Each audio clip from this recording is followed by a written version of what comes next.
चला तर मंडळी, आज एका नवीन व्लॉगमध्ये दुकानात इलंय तर बघतंय तर काय ही पुस्तकं ठेवलेली होती स्कॉलरशिपची. ता थोडा चाळवलंय आणि म्हटलं ह्या ठेवूया घराकडे जातानाच. म्हटलं टाइमपास करूया बाजारात.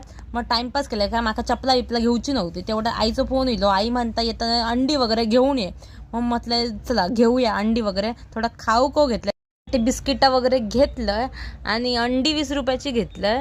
आणि म्हटलं अंडी घेतलं आणि म्हटलं आता जाऊया घराकडे. फ्रेश बीच झालं, तेल तापत ठेवलं, अंडीचं मस्तपैकी फ्राय केलं आणि म्हटलं आता जेवूक बसलाय. तुम्ही पण जेवू केव्हा. नंतर जेवण झाल्यावर नंतर बाहेर इलं काय बाजार अजून आवरलेलं नव्हतं. तोपर्यंत माझी आई इली बाजार घेऊन. तो मला माझ्या बहिणीक थारो होता काय सगळं बाजार एक एक करून उपसान टाकलाय. बघा काय काय आईन आणलंय. जर तुमका आवडलं असा व्हिडिओ तर लाईक करा, शेअर करा आणि सबस्क्राईब करा माझ्या चॅनलला. नंतर म्हटलं लाईक आपण आता केलं, आता अभ्यासाक बसूया. पेपर चालू आहेत माझे, अभ्यासाक बसले.